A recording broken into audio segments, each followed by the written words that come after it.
Om Namo Bhagavate Vasudevaya. Om Namo Bhagavate Vasudevaya. Om Namo Bhagavate Vasudevaya. Patishu cha mugdha bhavena tatra tatra vishakta mati pranaya bhara hridaya karparnyat skandhenodvahati evam utsanga ursi chadhayo palalayan mudam paramamavapa. Translation. When entering the forest, the animal would appear very attractive to Maharaj Bharat due to its childish behavior. Maharaj Bharat would even take the deer on his shoulders and carry it due to affection.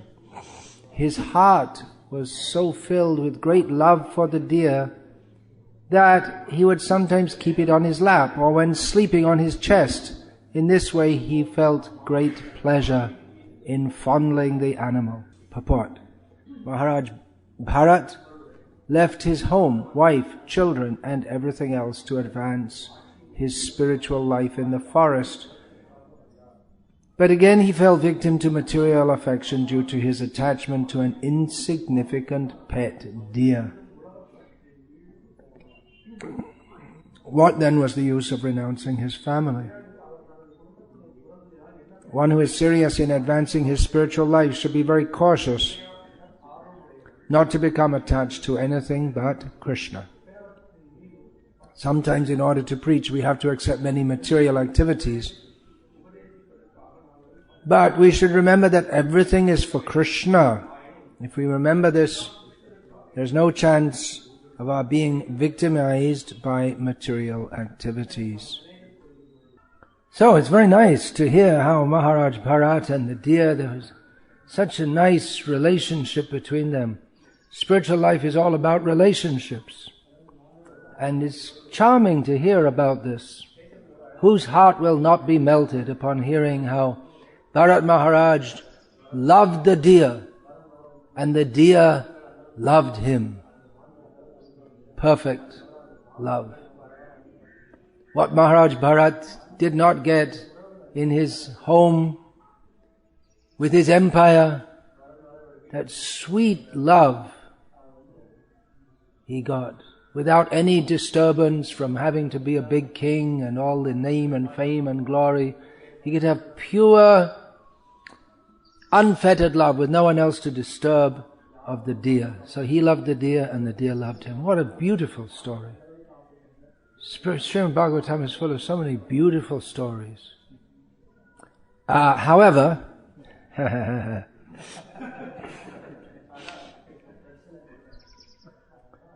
Ya nisha sarva bhutanam tasyang jagarati sangyami yasyang jagrati bhutani sa nisha pashyato munehe. This very strange thing, Krishna consciousness, this love affair with a deer is condemned. It's bogus, it's maya. The same thing, Arjuna, a very good man, very noble, doesn't want to fight. And this roguish Krishna, who these foolish people worship, tells him to fight, and they even call it philosophy. Yeah, so what is night for all living beings is the time of awakening for the introspective sage, and vice versa. A completely different outlook. Which is why Krishna begins in Bhagavad-gita by teaching that we are not the body is temporary, the soul is eternal, which Arjuna was already aware of. It wasn't that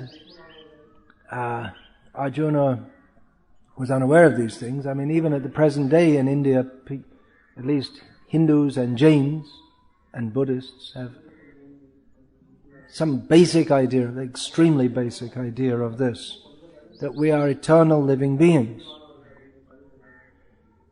But the implications of that are all important. The implication of that is that one should not be focused on the affairs of this life, however sweet they may be, because that sweetness turns to poison. Yatha dagre vishameva, and vice versa. Pariname brintopamam. Poison, what seems like poison in the beginning is nectar in the end. What seems like nectar in the beginning turns to poison. So for all this loving affair, very sweet loving affair, then Maharaj Bharat had to die, and death is followed by birth. Birth means there must be old age and disease, and for all Bharat Maharaj's careful attempts to protect the deer from wild animals, when Maharaj Bharat died, his body was quite likely eaten by vultures and jackals. He got a Parsi burial. Well, it's not a burial. And you know that, Parsis? How they dispose of dead bodies. What do? Do they burn them or bury them? They leave them out for the vultures to have a feast. So, and then after that, what happened to the deer? Well, probably for the actual benefit of the deer, the Maharaj Bharat would have been better to have let him run off in the forest and join some other deer, because he was so dependent on Maharaj Bharat that when Maharaj Bharat died, then he wouldn't even know how to collect his own food, and without other deer, how would he go on anyway? How would he, at least if there's a group of deer, they have some kind of protection against predators, because if one of them, only one of them needs to become alert to impending danger, and then they all become alert. So that's a little. In other words, if one deer in a group becomes aware that there's a tiger or a lion close by, then he or she, to use correct language, notifies the others, and they can all run away. And only one of them gets killed, usually, in such a case. Whereas if there's only one, then that one gets killed, and that's it, finished. So, Bharat Maharaj is aware of these things, which is why he left his home, what's the list given here? Home, wife, children, kingdom, and everything else. Because he wanted to surrender to Krishna. And everything else he saw as a distraction. Which is why the general idea is there that one should, if one's going to take up spiritual life, people often ask us this, well, if you take up Krishna consciousness, then you have to leave everything. You have to leave your home, you have to go to the mountains, and that is the general idea. That a sadhu leaves all these entanglements because he takes spiritual life so seriously, he wants to concentrate on that alone and just leaves everything, goes to the forest or the mountains.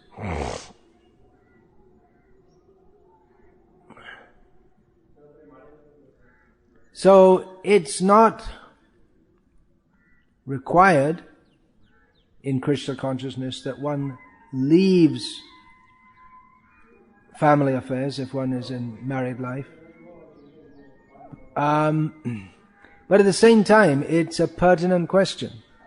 How can you surrender to Krishna if you have to surrender to your wife, to your boss at work? Your boss tells you, take that picture of Krishna off the wall. It's not allowed in the office.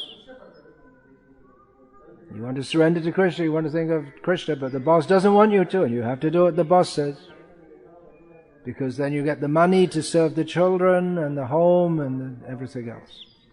So how can you surrender to Krishna if you have to surrender to your boss at work, to your wife and children at home,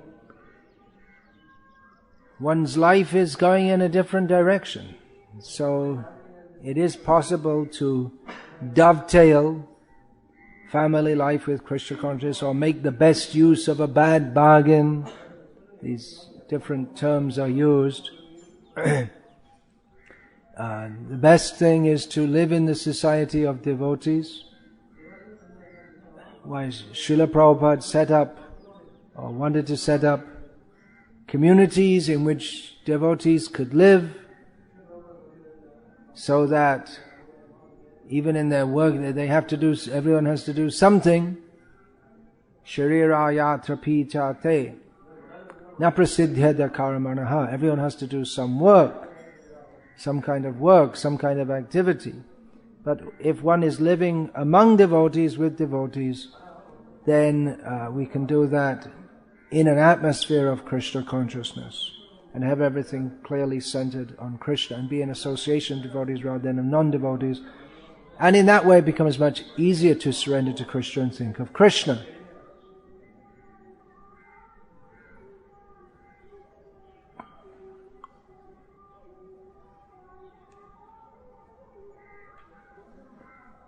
We find that Srila Bhaktivinoda Thakur, as an example, he wrote many songs in which he gave the idea or several songs, how in family life one can offer everything to Krishna, seeing the family members as servants of Krishna, and one maintains the family for the sake of Krishna.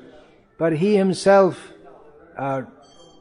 was anxious, and actually did retire early from government service, so that he could fully dedicate in activities that were directly Krishna conscious. So Bharat Maharaj, for this point, although he could have been Krishna conscious at home, and there are examples here in the Bhagavatam also of many examples. Ambarish Maharaj, just one of many, but Bharat Maharaj, he wanted to go on the fast track. The idea is that there should be no possibility of any distraction. If one is in family life and dovetailing one's activities in Krishna service, there's always the possibility of distraction. Just like we often hear it preached here in ISKCON in India, that one's career or one's studies at the college, they are your devotional service. Well, they can be if one is fully dedicated to Krishna and doing those activities only for the sake of pleasing Krishna, or predominantly for the sake of, if it's predominantly for the sake of pleasing Krishna, it's not full pure devotional service. It shouldn't be considered, if one is simultaneously harboring and nurturing material desires, then this confusion, deliberately creating confusion, that this is on the level of pure devotional service, this should not be created. That is a disservice to the cause of pure devotional service. There are so many possible dangers there. Bad association. The idea, well, I'll advance my career so that others can see me, and then they'll also want to become a devotee. And that means attracting people on the material platform. And it also means to have that attitude, I want to get ahead in my career. Then you have to associate with people who have such grossly material motives. It's very bad association. Asat Sangatyag, E Vaishnavacha, Chaitanya Mahaprabhu, he said that a devotee is characterized by giving up bad association. In what we might call respectable society, non-devotee society, the idea of giving up bad association is that, well, you don't mix with rowdies, drunkards, these are bad people. And respectable people don't mix with such people. You don't invite hooligans, rowdies, prostitutes. You don't invite such people into your home. Respectable people don't do that. But nowadays everyone does it all the time. Everyone has rowdies and prostitutes in their home, on the TV. They're welcome. And if you don't watch TV, people think there's something wrong with you. But it's very bad association to watch this violence and lust, Kam, Krodh, Lobh, the three gates to hell. They're all prominent on TV. So, this is bad association. We're supposed to give out in devotional service, bad association means what? Sri Sangi ek asadu Krishna bhakta a. Sri Sangi means a materialist, lusty person. Literally means one who associates with women, and that particularly means for material reasons. Although traditionally sadhus, they give, even for any reason, they don't associate with women at all. And another is Krishna Bhakta, one who is not a devotee of Krishna. So even if someone is very pious and well behaved, they're not a rowdy or a prostitute hunter or any such thing. They're respectful, cultured, well behaved. But if they're not a devotee of Krishna, that is bad association. So Bharat Maharaj, he left home so that he could fully concentrate on Krishna consciousness. But he got in bad association. How can a diya be bad association? The diya has no bad motive. But for us, it can be bad association if we become overly attached, as Bharat Maharaj did in this case. He left all association, and then he got attracted to a deer. He forgot that everything is for Krishna. Srila Prabhupada writes here, we should remember that everything is for Krishna. If we remember this, there is no chance of our being victimized by material activities. It's a simple formula. As Srila Prabhupada often said, Krishna consciousness is very simple. It is very simple compared to, for instance, well, let's see, Kriteya Dhyayato Vishnam, meditating. It's not very easy, it's not very simple. The austerities required, the fixity of mind required, it's not easy. Traitayam Yajyato Makhai. This performing sacrifices. There's so many conditions have to be fulfilled. The place has to be pure, the performer has to be pure, the ingredients have to be pure, the chanting of mantras has to be exact.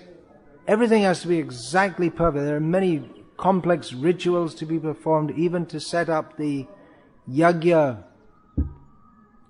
vedi, the platform for that. That requires knowledge of geometry and so many things.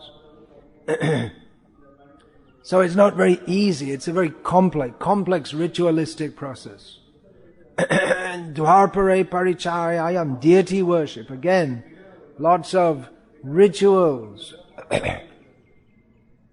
procedures, consideration of purity, punctuality, so many things.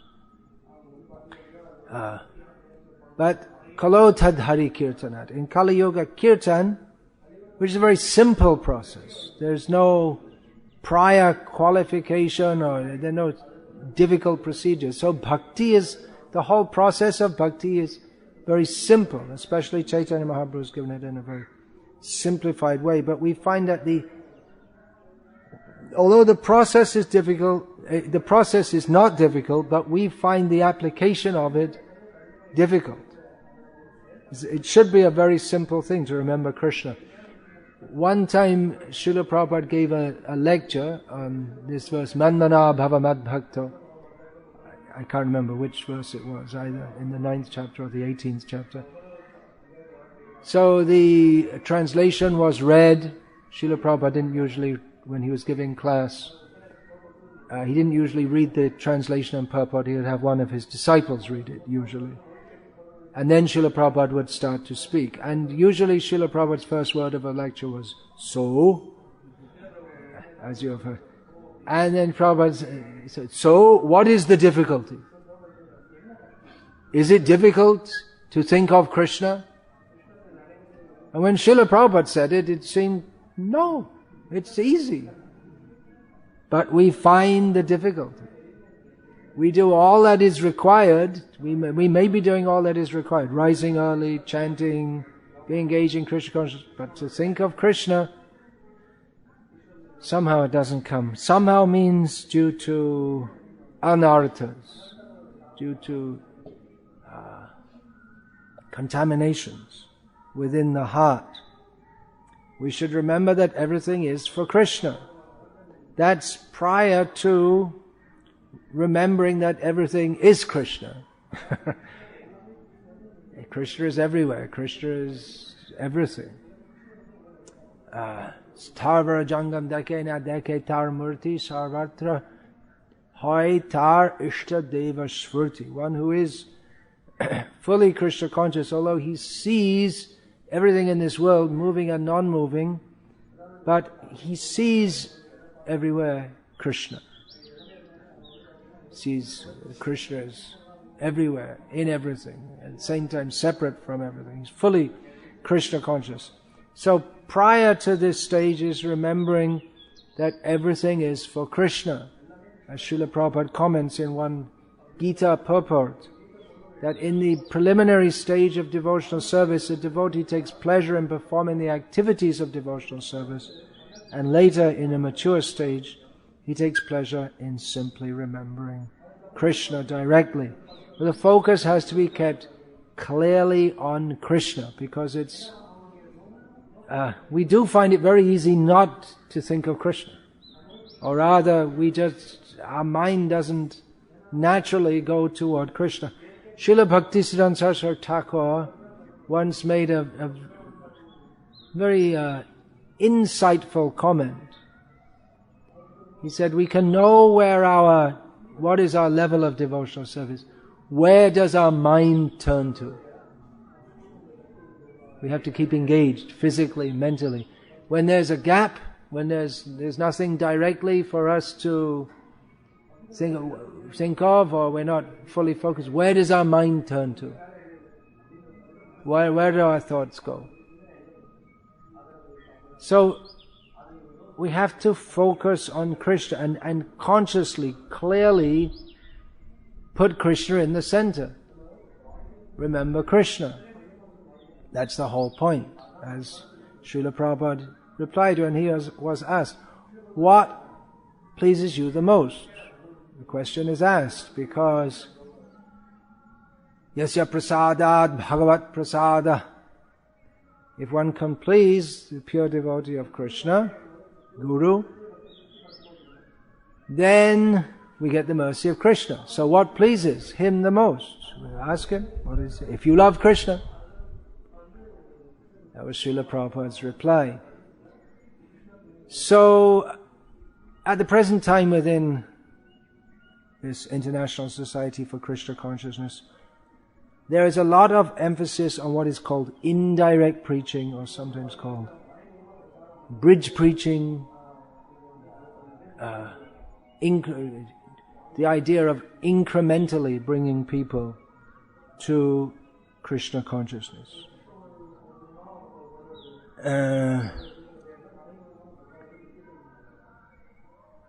So this idea is that people are not ready to take to Krishna consciousness very directly, but they might be ready to, more inclined to take up something which is somewhat on the way, or they might be willing to take up some kind of activity, or they might be willing to accept something from which stage we can take them gradually closer to Krishna.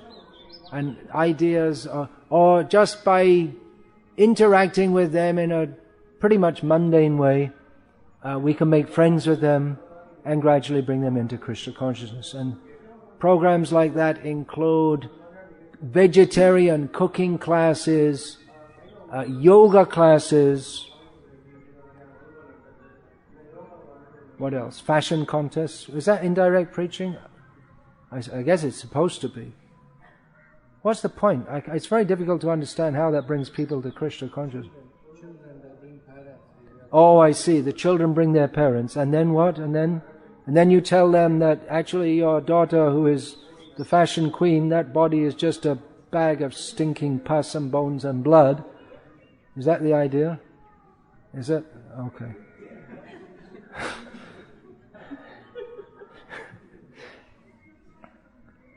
All right. Well, the idea is indirect preaching, and then you have to pretend not to be a devotee of Krishna, or if you let them know, still make them think, well, a devotee of Krishna is someone who's something like everyone else. They're nice people, and they're not religious fanatics, and they're not trying to convert you, and they're just real nice people. So you relate with people and say, "Hi, how are you doing?" and things like that. And just like there's this, what's that called, Bhakti Vriksha program, they have this breaking the ice. Icebreaker. Yeah, that comes from an English expression, breaking the ice, which means that at the beginning of a social function, you take the ice out of the fridge and you break it out of the container, and then you put it in the glass and then you pour the whiskey on top of it. That's where the phrase comes from. Not very appropriate for devotional settings. So the idea is that you just talk to people, small talk, and then they feel happy.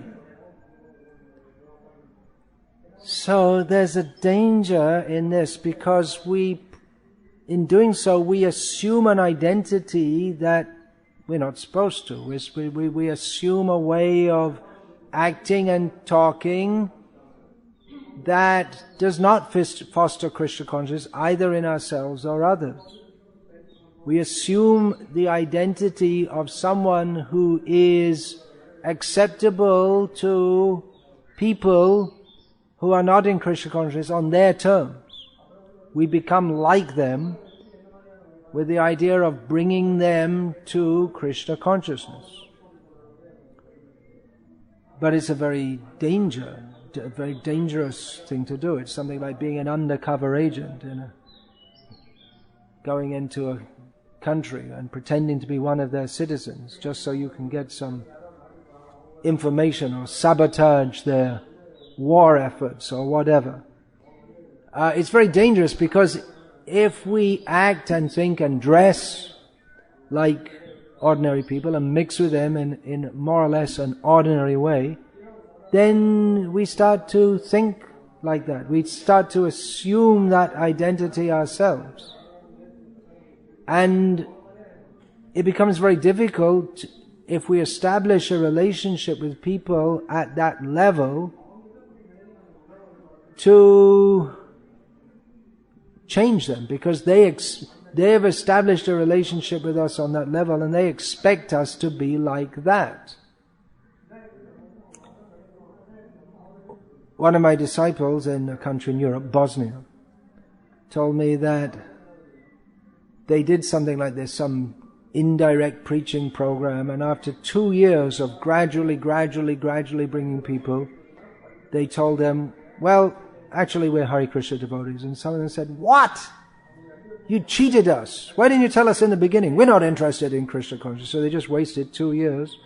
and made people who had no interest in Krishna consciousness, made them more dismissive of devotees for being who the people considered them to be hypocrites.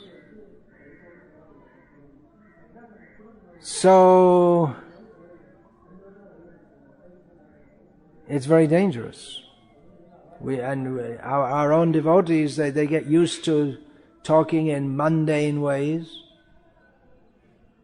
acting as if they're mundane people. Is very dangerous. And then we start to assume that role and identity. And we might think, well, it's much easier to be... Actually, this thing about being a Hare Krishna devotee and all the time people think you're weird and all the time you're just different from everyone else. It's a very strong propensity in the human psyche to want to fit into a group. And so when you have to be different all the time, it's a strain. Maybe when you're young and a kid, you can be somewhat different, but to go on your whole life being a weirdo who people can't relate to, it's much easier just to be normal. Problem with being normal is that in this material world, normal means birth, death, old age and disease. So that's why we took to Krishna consciousness. Just like Bharat Maharaj left home, he was the chief normal among all normals.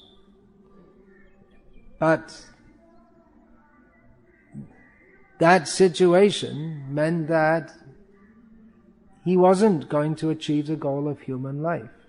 Normal means parabhavastavada bodhajata yavanna jignasata atmatattvam. It's normal for people to be foolish and not inquire into the nature of the self. But that normality means that we, as usual, we get another death, another birth, and old age and disease in between. So what do? We go to the forest like Bharat Maharaj. Not recommended in the modern age, but at the same time the principle is there. We have to perfect our lives by taking to Krishna consciousness. And it's very favorable to do so, to maintain a distinct identity different to that of non-devotees. Because if we mix with non-devotees, asatsanga tyag, then we start to absorb their mentality. So again, Srila Prabhupada, he wanted to establish these devotional communities in which people can live. It's not expected that everyone can be so committed and so determined, like Bharat Maharaj. They can just leave all their affairs and go to the forest. And there's a danger in doing so. If Bharat Maharaj had been in association of devotees, he'd have a better chance of not being victimized by a deer. He would have had loving exchanges with devotees instead of seeking loving exchanges with a deer. So establishing Varnashram communities is required. Varnashram means that is based on Krishna consciousness. It's often misunderstood to mean some caste system, but the whole point is how to live with others whose ultimate goal of life is Krishna. Ultimate goal of life, whose goal of life is Krishna. They may have other goals. It may not be that everyone is a completely pure devotee, but everything is clearly centered on Krishna. So there may be many difficulties in establishing such a society because the whole social setup is so different nowadays. It's the whole idea that everyone has to earn money. That's not there in Varnashram society, that you have to earn money. Earning is only for Vaishyas, and that also not by doing a job. Not every Vaishya also. Many Vaishyas, they may not be involved with money at all. There may not even be any money. In a small community in which all necessities are produced locally, There's no need of any money. It serves no purpose. So the modern society is very much based on money economy and one's role in society and one's function and duties. There's not many duties, but one's role is as a money earner. Varnashram is a very different basis altogether. Apart from the spiritual basis of serving Krishna, the social basis is something like Karl Marx's idea that everyone should work according to their capacity and take according to their need.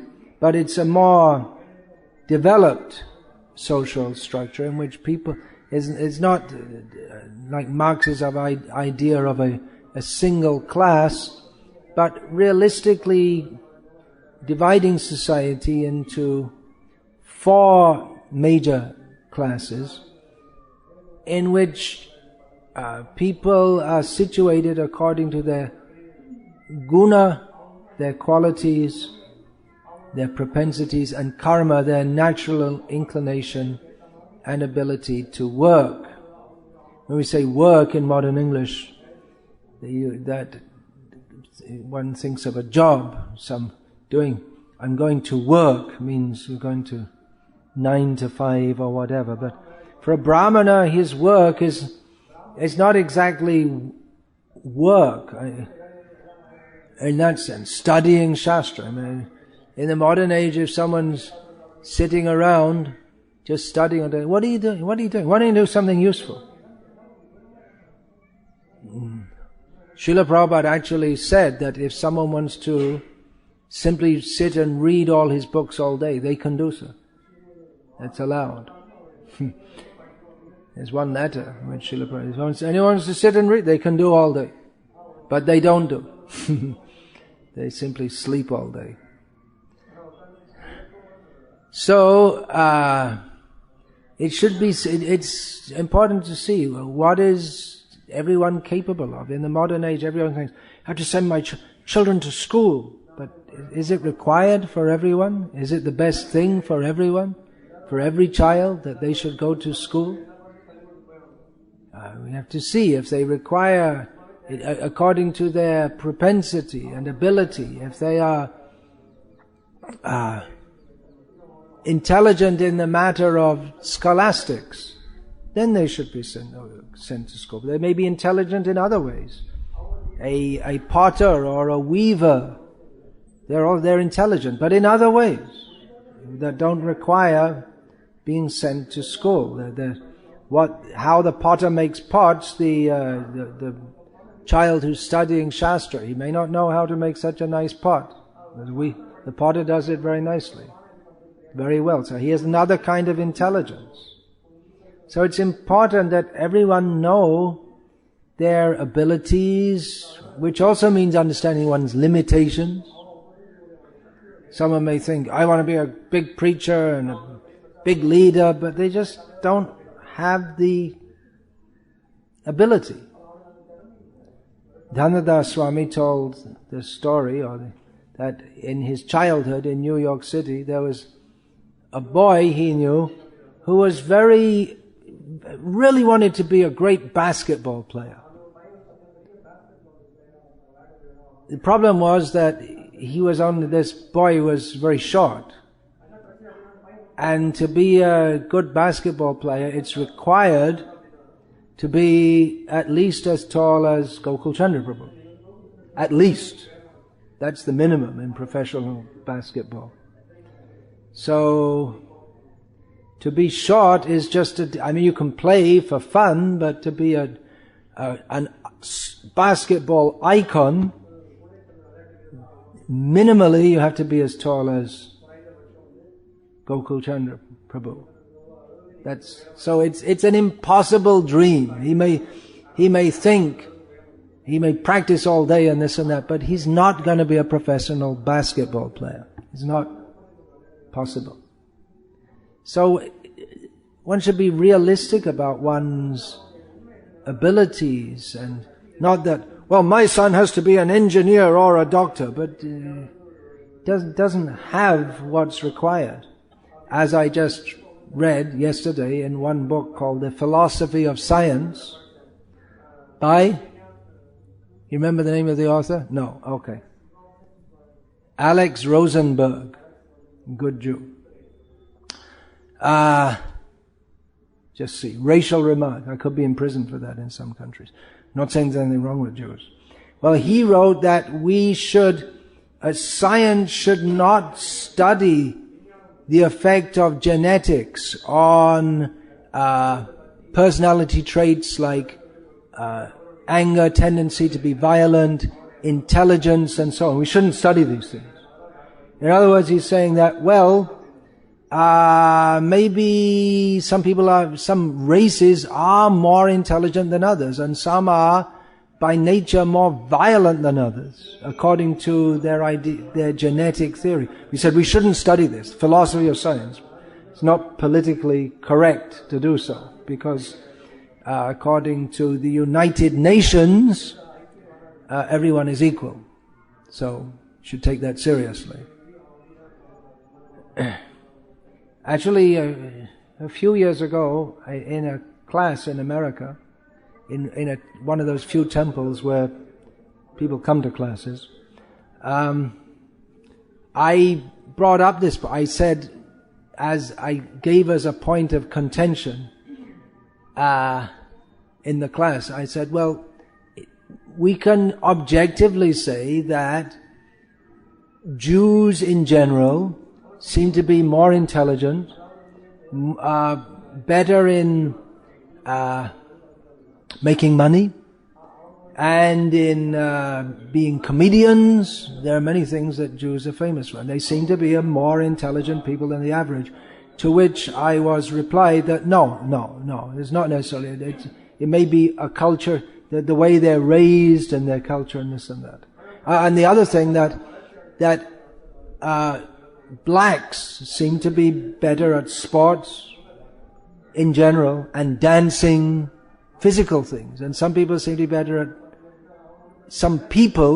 be better at things which require brain more. And even today, even though in India, although people from the Indian Hindu Brahmana caste, mostly they have the consciousness of being like Shudras. They're interested in getting jobs and enjoying sense gratification. But they seem to be more intelligent than others. So, if we want to talk in genetic terms, which we don't in particular, but that is one way of looking at things, then we could say that some peoples by racial or hereditary characteristics, they have certain traits. We don't have any problem saying that about animals. If we say one animal is faster than another, we don't have any problem saying that, but we can't say it about humans because we're not supposed to. But it is that is there in Varnashram. It's a realistic, included in that is a realistic understanding that some people are better than others in certain things. It's not a condemnation of some. If you say that blacks in general, or whatever they're called nowadays, American, African American, whatever, they keep on changing the name of them. They tend to be better at physical activities. No one will say, what do you mean to say is that whites are worse? Indirectly you're saying that, but if you say whites are more intelligent, you can't say that. But this is required in Varnashram society, and even just for sane organization. I mean, in our temple, if we were to say, okay, it's now we should have a more egalitarian setup, means everyone's equal. Well, who's cooking chapatis today? Rasik Shekhar Prabhu is expert. He's there in the kitchen cooking chapati. If you put someone in just who doesn't know how to cook chapatis and say, no, someone else cooking. Why someone else? We should have make someone else the temple president. Why should Gokul Chandra be the temple president? Just change it, because we all got to be equal. But they may not be so. It's quite likely that if we put someone else who doesn't have that propensity, if we make them the temple president just because everyone has to have an equal chance, that they won't do such a good job. So that some people are called Brahmanas, some people are called Kshatriyas, some people are called Vaishyas, and some people are called Shudras, and they have different roles to play. It shouldn't be taken as an insult. Just to recognize that I don't have the abilities that someone else has. And even someone might be very good at, what usually happens, we see in our movement, is someone is a good preacher, then they become a temple president, and they may get promoted further, and that one gets promoted to one's, till one comes to one's level of incompetence. That's what's that, Parkinson's law, one of those? What's that? Murphy's law, something like that. You get promoted, and when you get to the position, what's it called? Which law? Murphy's law? Parkinson's? Peter Drucker. No, I think he borrowed it from someone else. It's older than him. So the idea is you get promoted. You're doing well, you get promoted. You're still doing well, you get promoted further. And eventually you get promoted to a position where you're not fit for it, and then you remain there. So all the people at the top are mostly incompetent. This is not a good way of doing things. It should be seen. Someone may be a good preacher. Doesn't necessarily mean that they're a good temple president. I mean, we saw, you in Croatia saw, one devotee who had become glorious for distributing books. And practically his own spiritual life and the whole of one flourishing area in Krishna consciousness became destroyed because he was made the GBC. And he was made a guru. And he wasn't, he didn't, for whatever reason, he made a mess of that whole situation. And his whole spiritual life went backwards. And many others with him also. So it's very important to see what are we. It's not that we should try to do the best we can for Krishna, as one of our GBC members told us. Be the best that you can. Of course, he didn't mention Krishna. Well, not of course. He should have mentioned Krishna.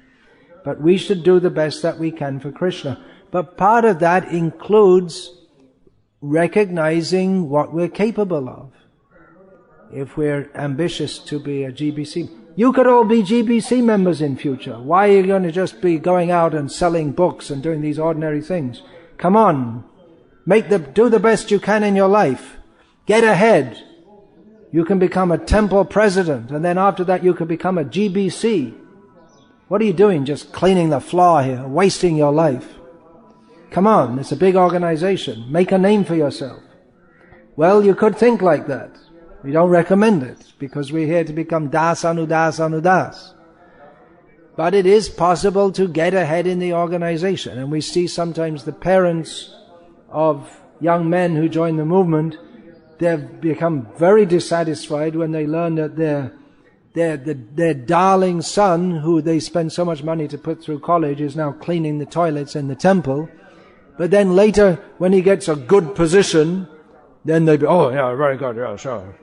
Yes, ISKCON's a very good organization. My son's the town president of a big temple.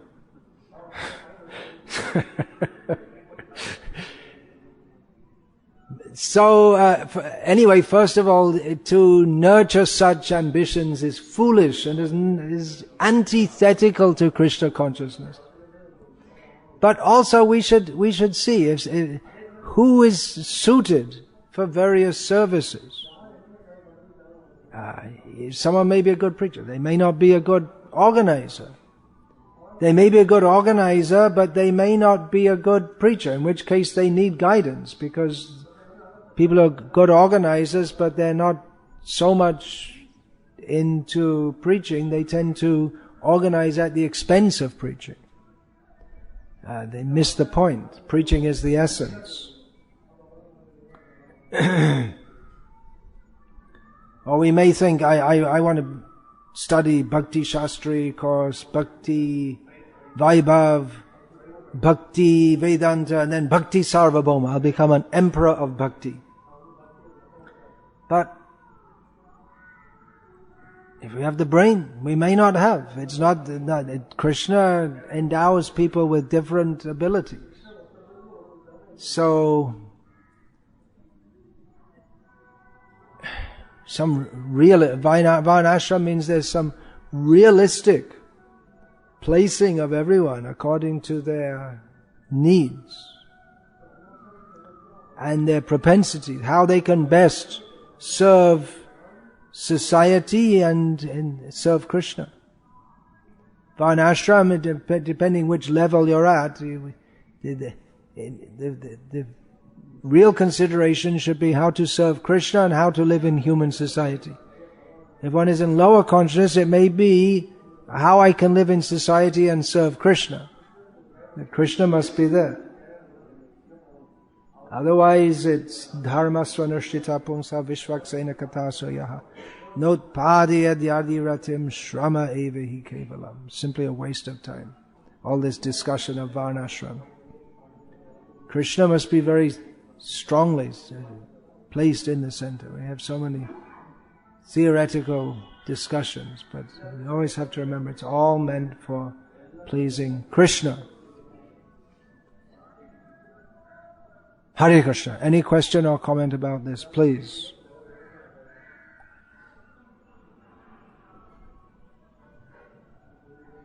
Could you all follow what I was saying? I was speaking a little quickly today. Could you all follow? Can't say no, because can't admit your limitations. It's good to admit our limitations, to be aware of them.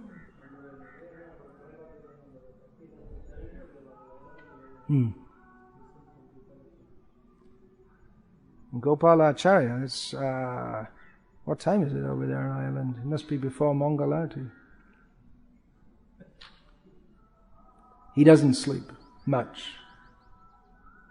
In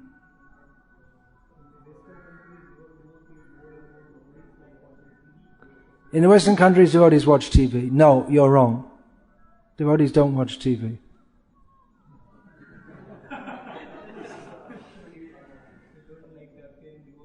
They don't like to appear in devotional clothes. Well, if something looks like a duck, walks like a duck, and quacks like a duck, what do you call it? A duck. So if someone doesn't like to live like a devotee, talk like a devotee, act like a devotee, appear like a devotee, what do you call it? A devotee? No?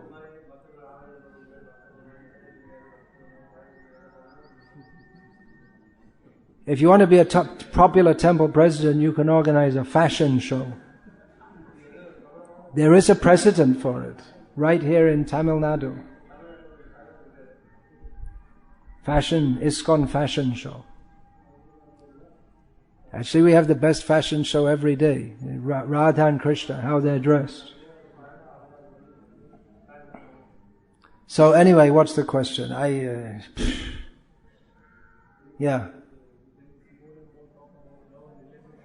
Talk about love and relationships and less love and good relationships. It seems to me the more you talk about it, the less you have it. If you have to talk about love, if you have to talk a lot about love and relationships, it means you don't have it. If you have it, you don't need to talk about it. It's something like those who know do not speak, and those who speak do not know. Those who have to have seminars about relationships means there's some serious problems. Try and intellectually work out, how to have some relationship. But relationships don't work like that. It's just a natural give and take.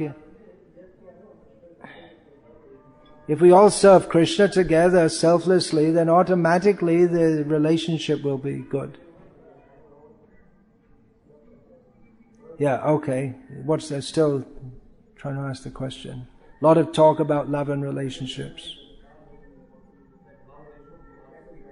How they should all be sweet. That means they're not sweet.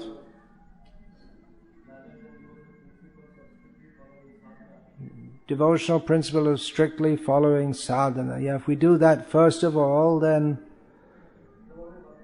with Krishna in the center, then everything else will follow. Otherwise, theoretically, trying to make love and peace and all this kind of thing, it won't work. Yeah.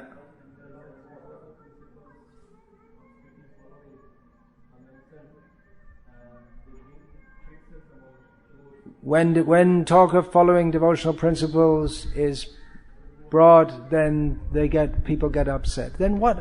Then look, what are you doing? Why bother at all? Why bother with this horrible Hare Krishna movement? Just go and join Osho. You don't want rules and regulations? There are plenty of organizations like that. Why come to Krishna consciousness at all? Don't come. Don't bother. Why bother? If you want sense gratification, it's the wrong movement. Actually, it'd be a good idea to set up a full-fledged Sahaja movement in the West. And then we get rid of all these people. They can go and join it. Why should anyone be upset by talk of strictly following? They never heard Srila Prabhupada insist on these things again and again and again. Then don't join this movement. Go do whatever you like.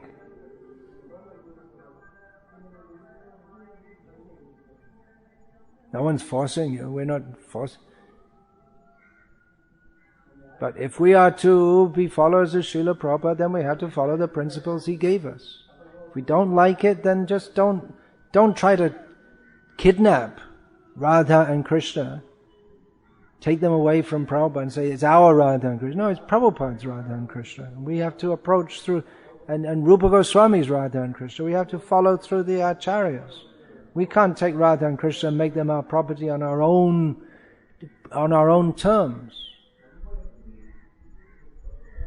Yeah, so, what's the question? Should one associate with such devotees? Well, I wouldn't even call them a devotee. We don't want to follow rules and regulations. We don't want to follow all these things. We want to watch TV. Then why come here at all? What's your relationship with Krishna consciousness?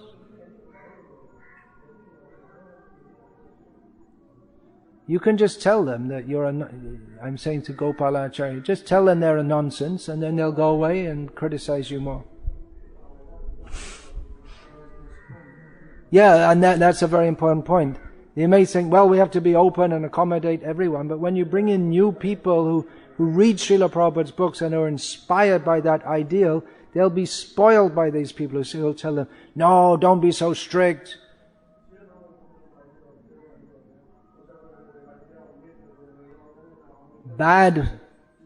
What is that? The bad spoils the good. What's that saying? There's some saying.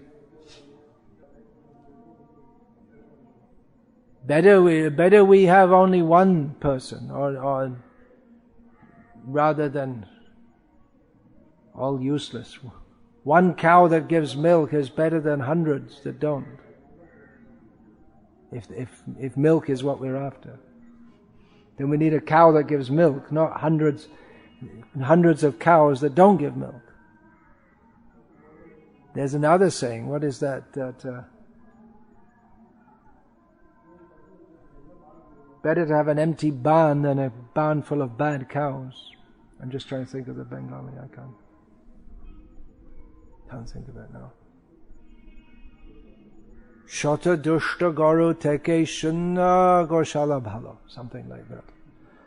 Better than having 100 useless cows is to have an empty barn. Empty goshala is the Sanskrit word. Hare Krishna. Questions, comments, protests? I don't get protests here. Yeah, if we go to, especially in the West, we go to some Ratha Yatra, then you just have to merge in and tolerate everything, like all the young boys and girls all mixing up and playing, doing kirtan, just doing it. It's like the hippie era, something like that. Many of them. devotees supposed to be initiated where they've got long hair, sometimes in dreadlocks, all kinds of things. Or then they may be gay couples, devotee, all kinds of things. And the sannyasi is supposed to be just there and just smile and love everyone. That's the job of a sannyasi in ISKCON today. To smile and love everyone. I guess I need to go to a how to love seminar, so I can learn how to love all these kind of things. Hare Krishna.